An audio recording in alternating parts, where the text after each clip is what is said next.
Today I'm going to tell you how gay sex really works and what I've learned about it from my own experience. You think that's a good idea? Yeah, in fact I'm gonna give out free sex toys later. I mean, just wait a minute and let me tell you why. Do you guys know these gay erotica books about two hockey player rivals or the straight dude posing as his buddy's fake boyfriend and suddenly realizing that he wants to fuck with his bestie? Yeah, but all the action is written in a super awkward way, as if it had been a straight scene and someone simply replaced she with he. Maybe that's because it's almost always female authors. All good, it's just fantasy. But if there's no real gay sex in here, and it's skipped or barely covered in school, where do gay kids look for answers? Huh, porn. And get a distorted idea of it. Talking openly about sex helps because knowledge provides protection. And you don't have to register at 15 on an 18+ hookup site where old farts take advantage of your lack of knowledge because that's the only gateway to experiences you can see in your homophobic small town. Weirdly specific. And yet too real.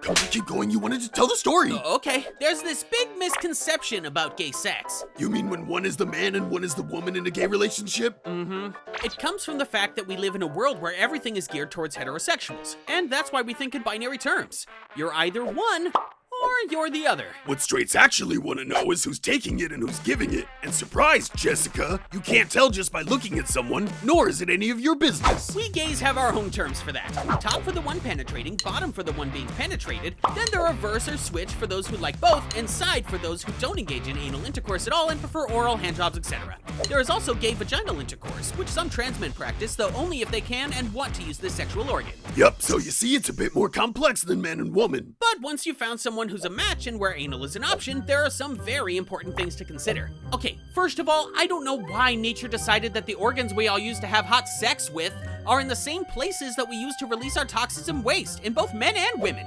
But we work with what we got. Surprise sex after a hockey game? No. The big A needs hygiene and preparation, otherwise it could be painful and messy. And for both, you'll find everything you need at Closet, our sponsor today. This LGBTQ+ owned company offers toys and hygiene products with a special focus on queer needs.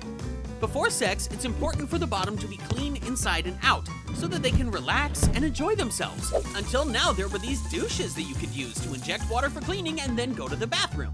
This was then repeated until the water was clear. Sexy, huh? Also, the pressure is often too high with these things, there's too much water that goes in, dirty water flows back, it could be a pretty messy nightmare. Closet's innovative solution is the Auto Douche. Not only does it have a built-in backflow stop to keep the water clean, but with the push of a button, it pumps the water inside at 3 adjustable pressure levels. It's so damn easy. The soft silicone piece is about the thickness of your thumb and bendable, so it gently prepares you with a little lube. If you're a beginner and you're thinking, a thumb? What? Relax, the Auto Douche has 10 optional vibration modes. This not only makes insertion super smooth, it's also easy to clean and rechargeable, so it's also sustainable. If you're not bottoming that often, pre-stretching can help you avoid pain later on.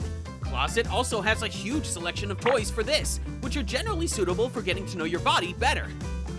I mean, most straight men don't even know about the male G-spot, the P-spot. This can be stimulated with the specially developed P-Vibe Pro Flicker from Closet. It's not just stimulating both inside and out, but it also vibrates, rotates, and thrusts. Initially, I thought, is it weird to talk about such things? But then, why? Almost everyone has sex. It's as natural as breathing and eating. Everyone encounters it, but everyone turns it into this huge taboo, causing insecurity, unawareness, and resulting in health and social risks. That's why I support Closet's message of breaking the stigma around sexual wellness. So we're going all out, gay Oprah style, and we're rewarding you with free sex toys or gift cards for everyone who signs up for my giveaway. All you have to do is enter your email address under the link in the video description and bam!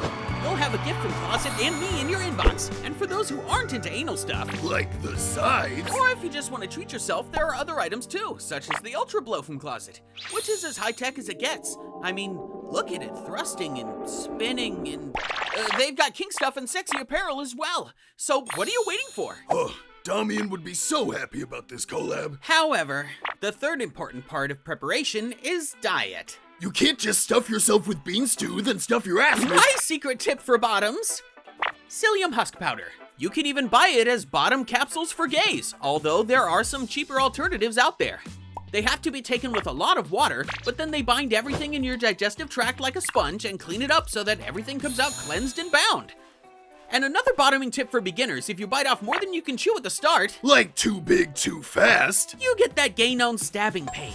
Like a sword right up your ass. No joke. But it only lasts a couple seconds and then it doesn't come back like that. Then try again. Yeah, start slow, start small, and use lots of lube. You realize, preparation for anal sex for bottoms is time-consuming, and sometimes it's a humbling experience. And don't say something like, but it's worth it.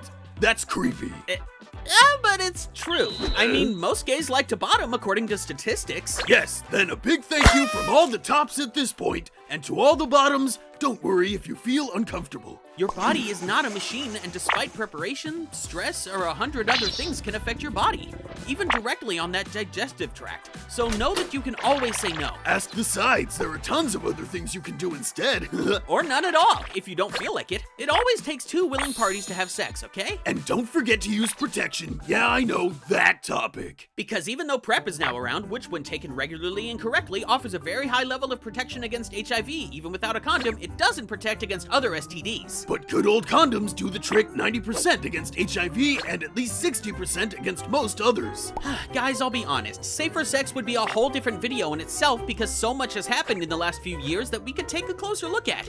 If you're up for it, shoot it in the comments. And one more important thing for another upcoming video. The statistics on whom is a bottom, top, verse, or a side, they're all so thin. The one that's constantly getting quoted to this day is back from 2002. Guess how relevant that is today. And another one from Grindr, which is also not representative because it only includes users of sex dating apps. And that's where you can help. I've prepared a little survey for you all in the comments. Let's see how the results look in our community. I'd be really happy if you filled it out and we could evaluate it in a future video. Don't worry, it's completely anonymous and no personal data about you will be stored. You can find the survey in the video description. If you also like videos like this, please leave a super thanks and we'll see you. Chua!